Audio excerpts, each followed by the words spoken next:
السلام علیکم ورحمۃ اللہ جی۔ فجر کی سنتوں کے اندر سورہ کافرون اور سورہ اخلاص پڑھنا سنت سے ثابت ہے جی۔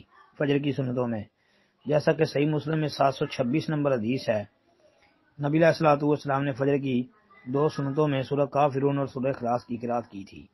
یہ تو صحیح ثابت ہے سنت سے، بلکہ صحیح مسلم کے اندر ہی یہ بھی موجود ہے کہ نبی علیہ الصلوۃ والسلام فجر کی سنتیں مختصر پڑھتے اور اس میں یعنی وہ سنتوں کی دونوں رکعتوں میں قرات جو کیا کرتے تھے کہ فجر کی سنتوں کی پہلی رکعت میں سورہ بقرہ کی آیت قولوا آمنا باللہ یہ، اور سورۃ آل عمران کی یہ آیت آمنا باللہ واشہد بأننا مسلمون، یہ والی آیت جو ہے یہ دوسری رکعت کے اندر پڑھا کرتے تھے، صحیح مسلم میں ہے۔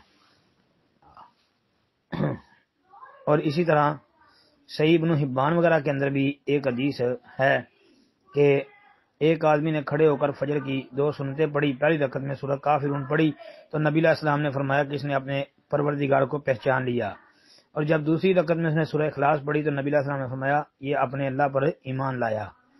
تو طلحہ رضی اللہ عنہ کہتے ہیں کہ میں ان دو رکعتوں میں یہ دونوں صورتیں پڑھنا باعث اجر و ثواب سمجھتا ہوں۔